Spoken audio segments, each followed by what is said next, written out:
ya está aquí con nosotros y nosotras.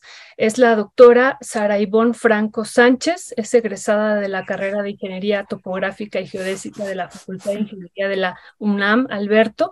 Y bueno, es muy, muy importante para nosotras y nosotras su participación, porque es una doctora en sismología por el posgrado en Ciencias de la Tierra de la UNAM y actualmente es académica adscrita al Departamento de Sismología del Instituto Nacional, del Instituto de Geofísica de la UNAM. Así es que, bueno, nos da mucha alegría que esté aquí con nosotras y nosotros y que nos ayude a entender, Sara, muy buenos días, bienvenida, que nos ayude a entender pues a la audiencia qué pasó el día de ayer, ¿no? Hemos visto en varios medios de comunicación que se dice un día maldito. Nuevamente el 19 de septiembre volvió a temblar. ¿Qué es lo que tenemos que saber? Bueno, algunos han dicho realmente con los simulacros llamamos a los temblores y bueno, pues hay muchas cosas que hay que aclarar, Sara, y que desde el punto de vista de la ciencia, pues realmente para nosotros es muy importante tu palabra. Buenos días, Sara. Hola, ¿qué tal? Buenos días. Pues muchísimas gracias por la introducción y además pues por darme este espacio que finalmente para nosotros, los que nos dedicamos a la sismología, pues es súper importante porque, como bien dices, tenemos que llegar a las personas, ¿no? Y decirles que sí, es una coincidencia, una trágica, triste, como lo queramos ver, coincidencia, pero es eso, una coincidencia, ¿no? No hay un día de los temblores, no hay una temporada de temblores, es imposible, pues, ¿no? Que nosotros podamos de alguna manera influir en temblores de esta magnitud, son temblores muy grandes, donde la cantidad de energía que se está liberando es imposible que de alguna manera, con fenómenos externos a la tectónica de placas, es decir, a procesos que ocurren a varios kilómetros de profundidad, el ser humano de alguna manera los pudiera alterar, ¿no? Insisto, por ejemplo, hay varios sismos que comparten cumpleaños, como le han dicho algunos colegas, y aquí no sé si decir ventaja o desventaja que tenemos respecto a esta fecha, pues es que evidentemente son sismos recientes. El sismo de 1985 marcó un parteaguas en la Ciudad de México, tanto en políticas de protección civil como en la sociedad, ¿no? Muchos de nosotros incluso nos hemos inclinado a estudiar sismología por ese temblor, ¿no?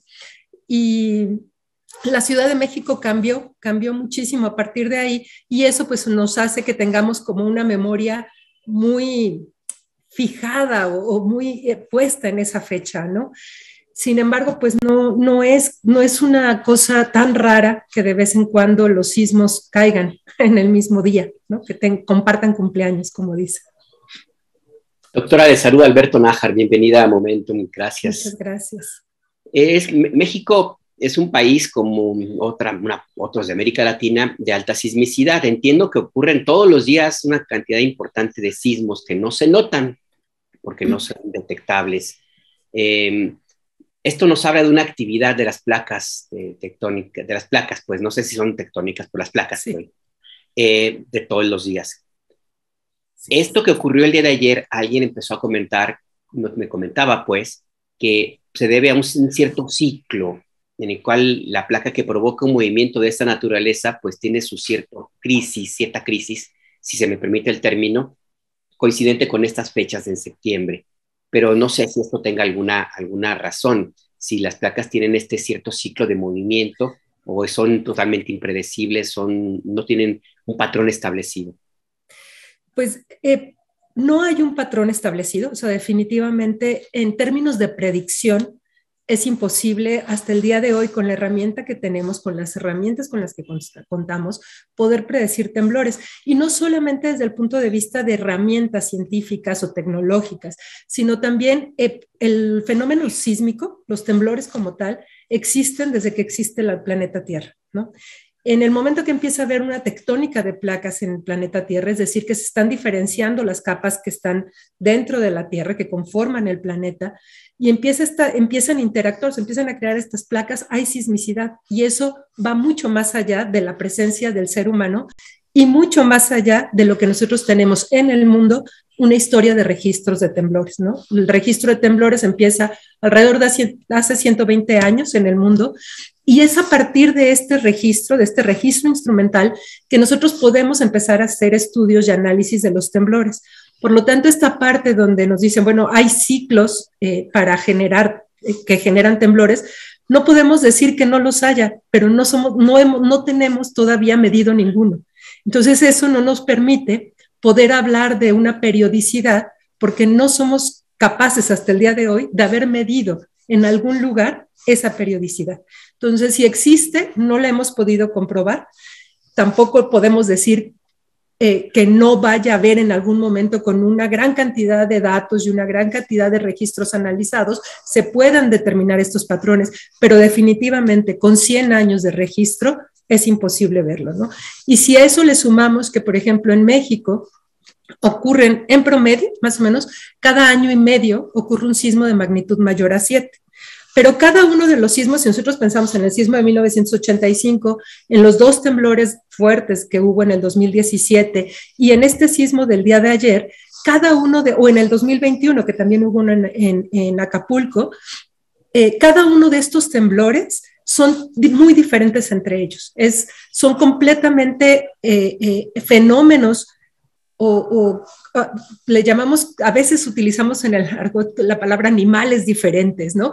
Porque cada uno de ellos tiene sus propias peculiaridades, su propia, por llamarlo de alguna manera, personalidad, que los hace completamente diferentes a los otros. Entonces, compararlos entre ellos, pues se volvería, o sea, realmente sería un error. No comparten la localización geográfica, no comparten la misma magnitud, no comparten las mismas características. Entonces, digamos que en ese sentido, la predicción, estamos todavía muy, muy, muy lejos de algún día lograrla, pero algo que a veces cometemos el error o confundimos los términos es el pronóstico. Entonces, cuando se habla de pronóstico, pues sí, evidentemente México es un país con una alta actividad sísmica, entonces podemos pronosticar que todos los días va a ocurrir un temblor, al menos de magnitud 4, ¿no? El Servicio Sismológico reporta alrededor de 60 temblores diarios, cuyas magnitudes se reparten, como bien comentaba, entre magnitud 2 y más, ¿no? Y evidentemente nosotros como población pues no vamos a sentir la gran mayoría de ellos, ¿no? Espero haber respondido a la pregunta. Muchas gracias, Sara. Realmente sí, esto que nos dices es muy importante. 60 temblores diarios, con una magnitud aproximadamente que no alcanzamos a percibir. Y esto también que comentas, cómo desde que nace el planeta Tierra inician los movimientos telúricos, que también eso es algo importante y aclarar pues a la audiencia.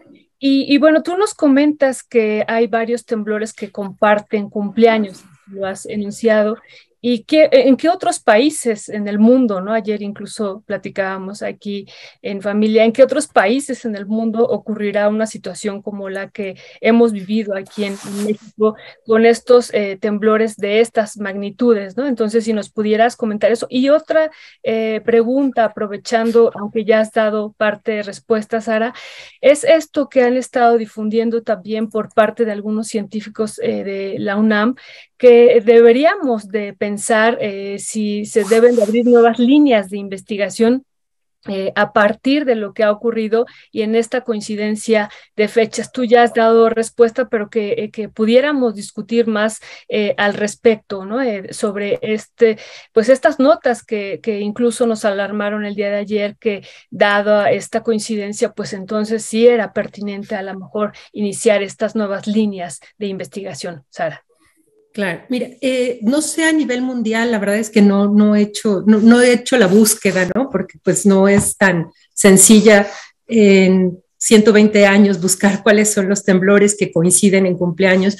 En México sí, o sea, hay un artículo de divulgación de la revista Cómo Ves, donde justamente hacen ese análisis para México de 1900 a la fecha, y son como 7 temblores que coinciden en fecha, ¿no? Que coinciden por ejemplo, ahorita soy muy mala para recordar los números, las fechas exactas, pero por ejemplo en el mes de abril hay como 2 o 3 temblores que comparten el cumpleaños, ¿no? La fecha.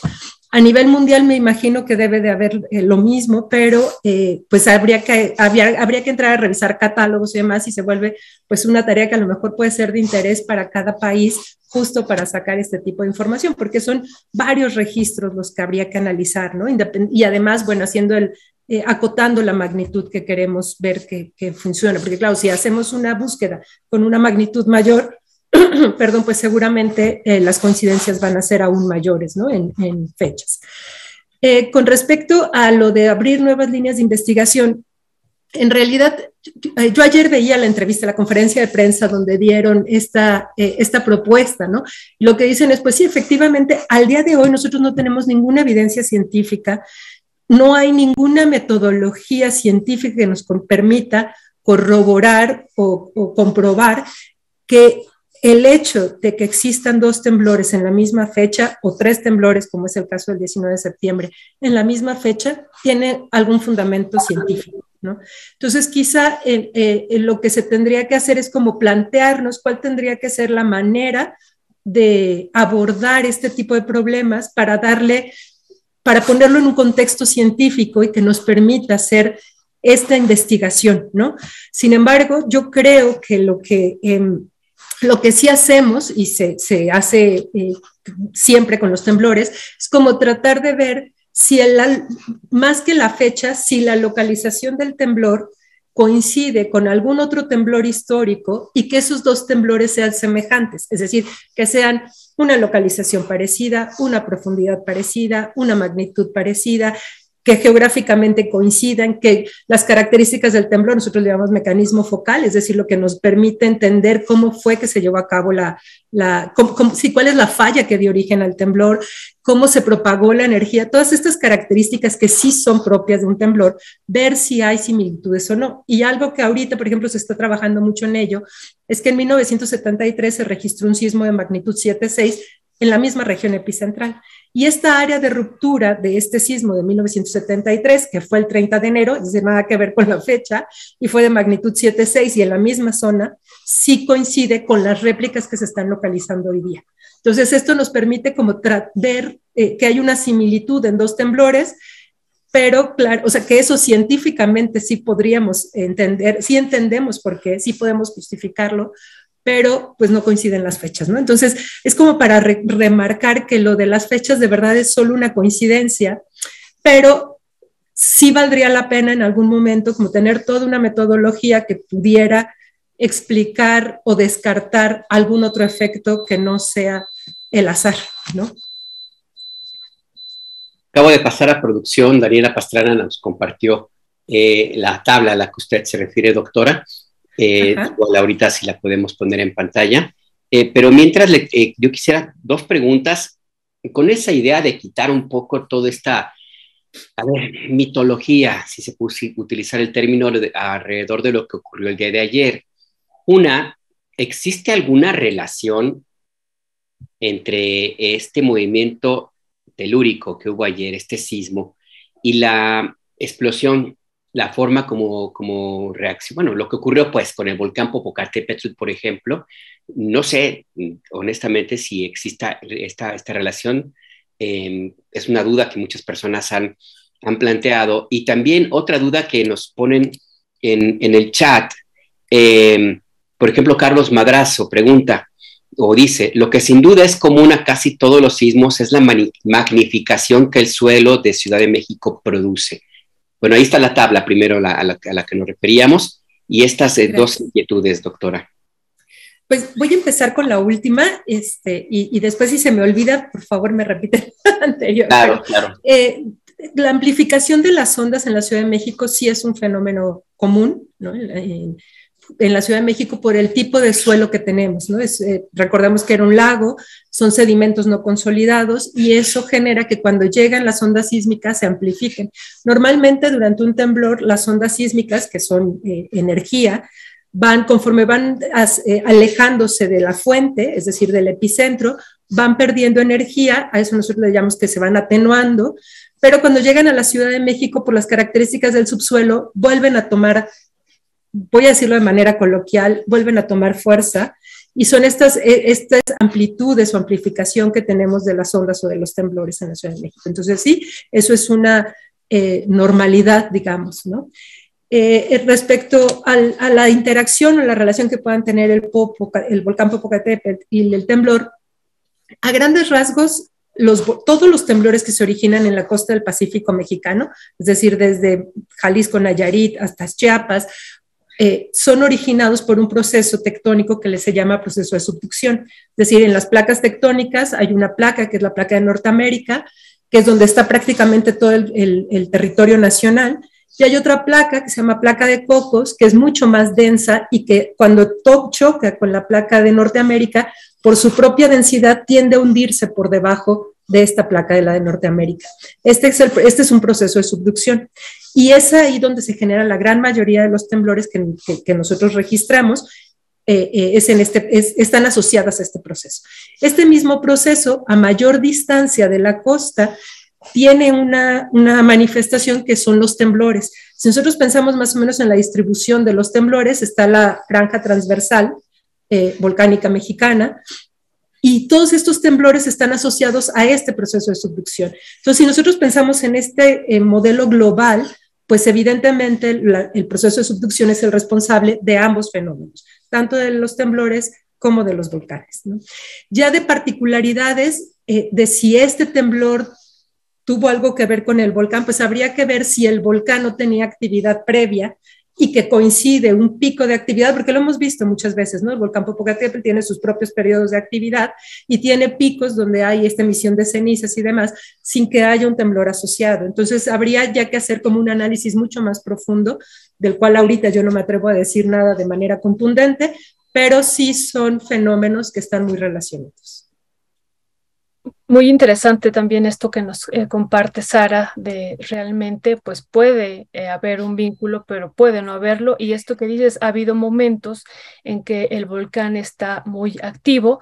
Sabemos que desde la época prehispánica está activo, ¿verdad? Por eso también su nombre, Popocatépetl, pero hay momentos en la historia reciente que ha estado muy activo y no ha habido temblores, pero sí sería muy, muy interesante estudiar estos procesos de manera separada y juntas para dar respuestas desde el punto de vista científico.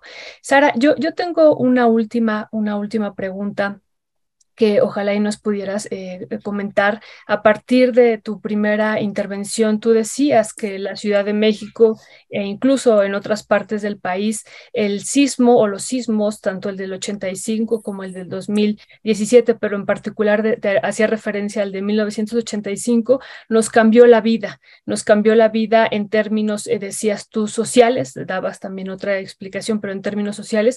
¿Cuál sería la lectura desde una doctora en sismología en esta línea de lo social, los cambios que hubo en la Ciudad de México? ¿Cuál sería lo que tú estarías aquí comentándonos y compartiéndonos, Sara?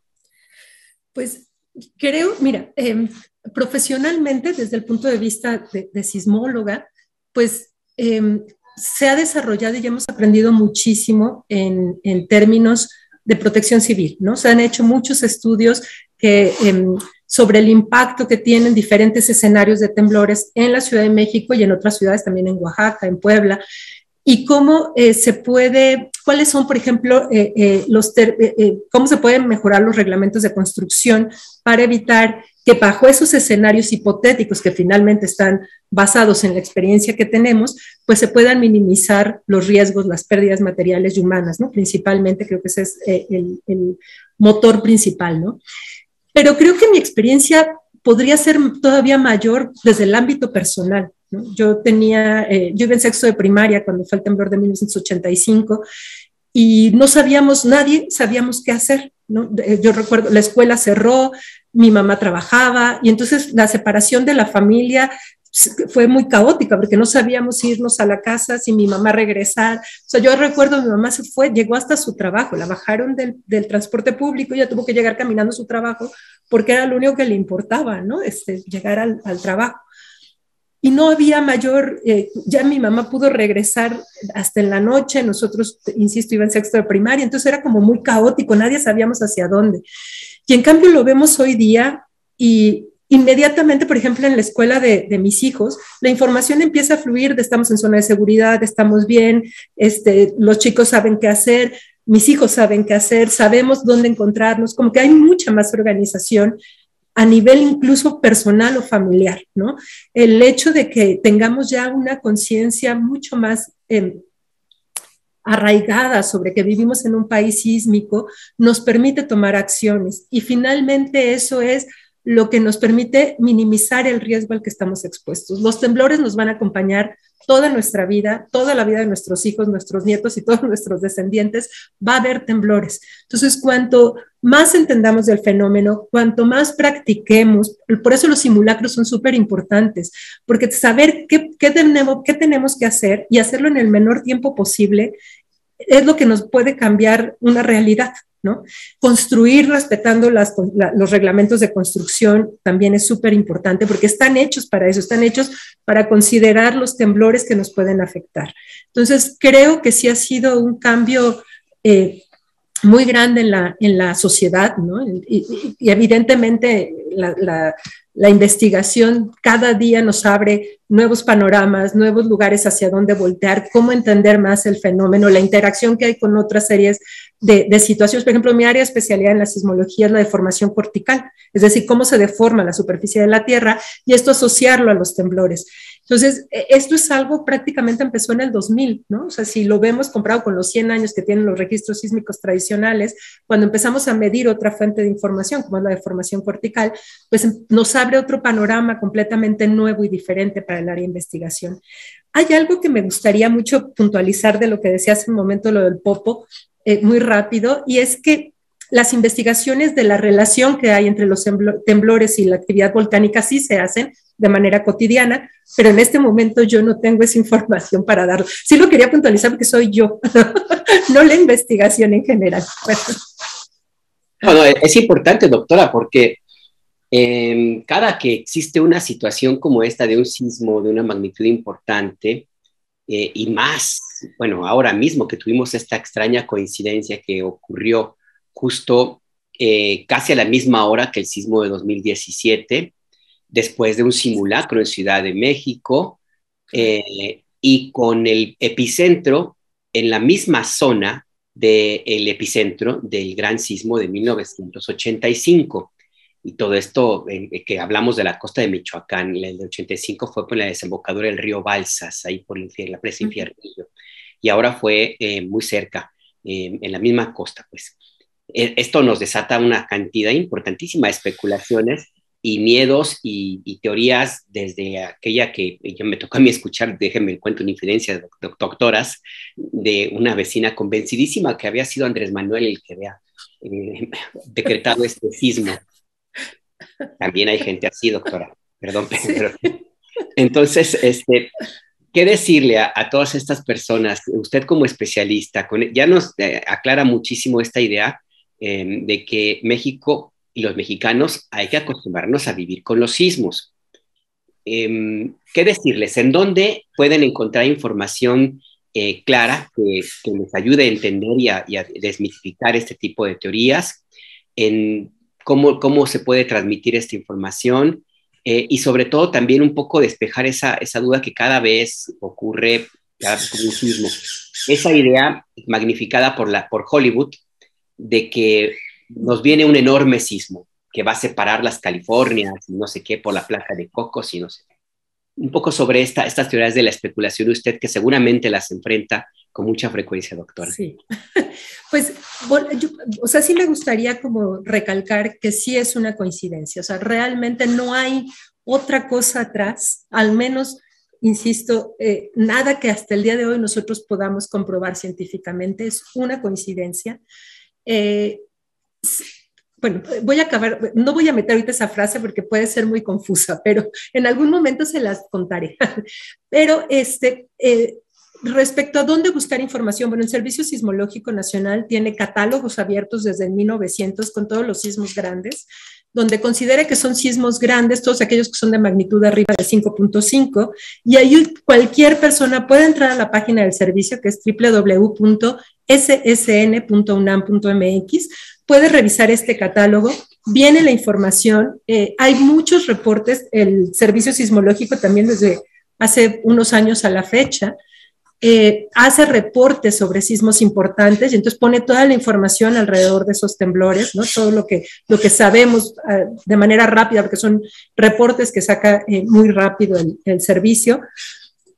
Una vez al mes aproximadamente tienen un programa que se llama Conversando con un Sismólogo, donde invitan a diferentes especialistas del área a estar en un Facebook Live, donde la gente puede hacer todas las preguntas que quiera, todas las dudas que tenga, y entonces se van tratando de aclarar este tipo de mitos, este tipo de ideas, donde pues demostrar que a veces es solo una percepción, ¿no? No a veces, la gran mayoría de las veces la percepción que tenemos como sociedad.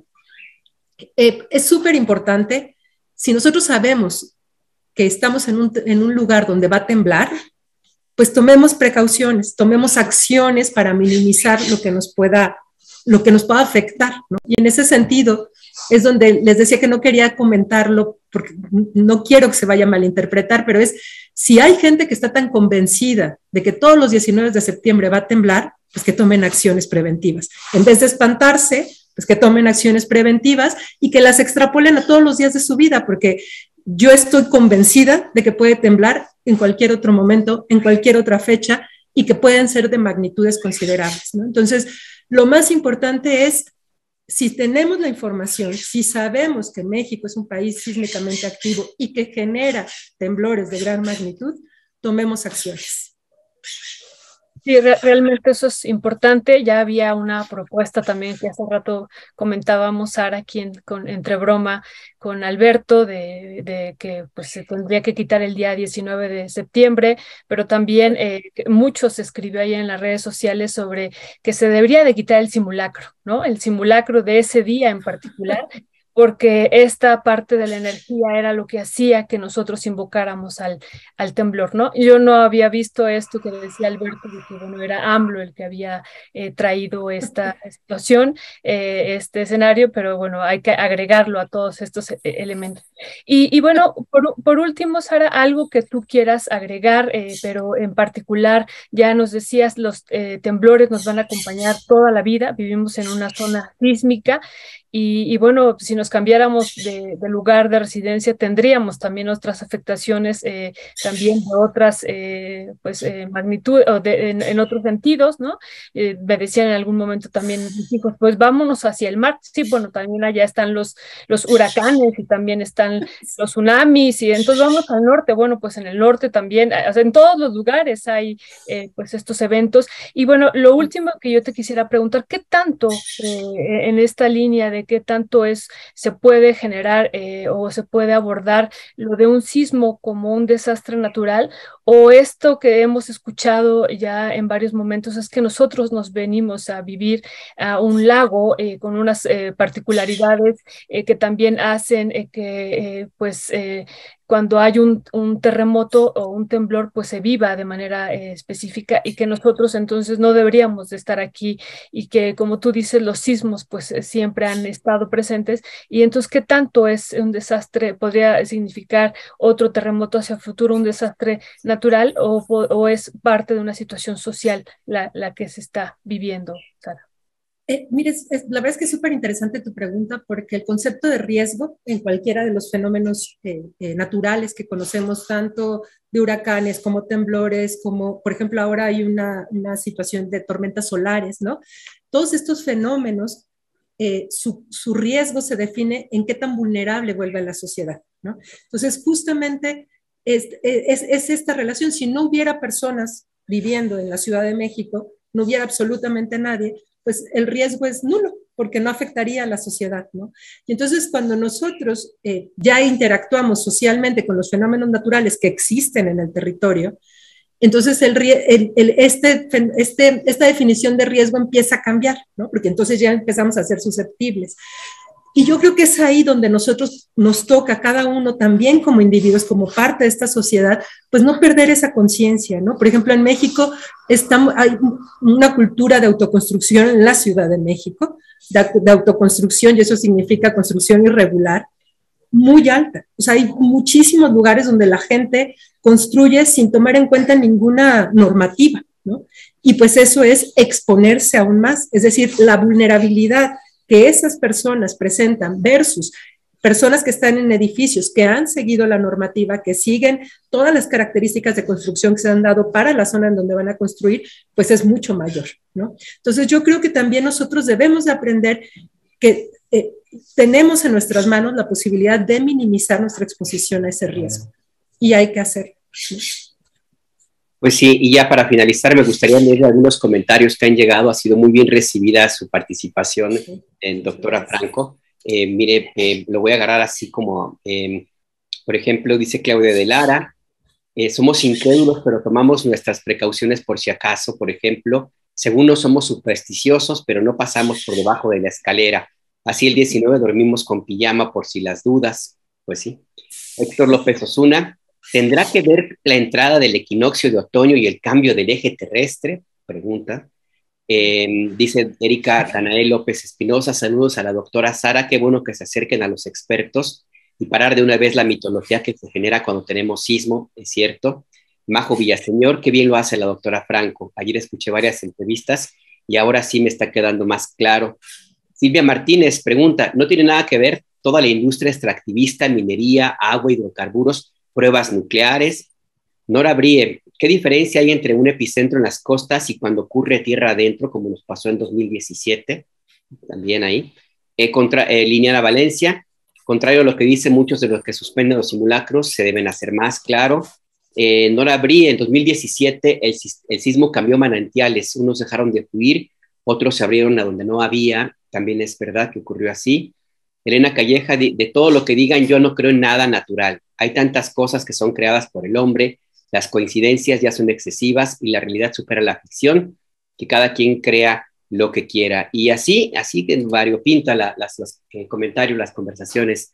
Doctora Ivonne Franco, una reflexión final sobre esto que la gente ha recibido con bastante entusiasmo su participación, doctora. Pues muchas gracias otra vez por la invitación, hacerles también el reconocimiento de abrir estos espacios para que nos permitan llegar a la mayor cantidad de gente posible, agradecerle a su auditorio también por tener la percepción, por quererse abrir, escuchar más allá de lo que nuestra entendimiento inmediato, ¿no? La percepción inmediata nos puede dar.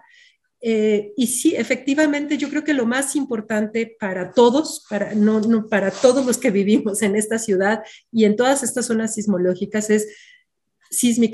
es tengamos cuidado, ¿no? O sea, vivamos en esa prevención que nos permita minimizar lo que nos podemos exponer ante un fenómeno sísmico o de cualquier otra característica, ¿no? Cualquier otro fenómeno natural. Y eso es lo que nos va a permitir seguir transitando de manera tranquila. Pongámonos de acuerdo con nuestras familias, qué es lo que tenemos que hacer, cómo tenemos que actuar.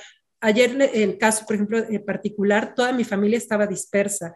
Todos estábamos en diferentes lugares, entonces da mucho más tranquilidad si sabes dónde está tu familia, cuánto tiempo se va a tardar en trasladar en un caso extremo hasta el punto de seguridad que ustedes mismos o cada uno de nosotros definamos con nuestras familias, y eso nos va a permitir transitar mejor en todo esto, ¿no?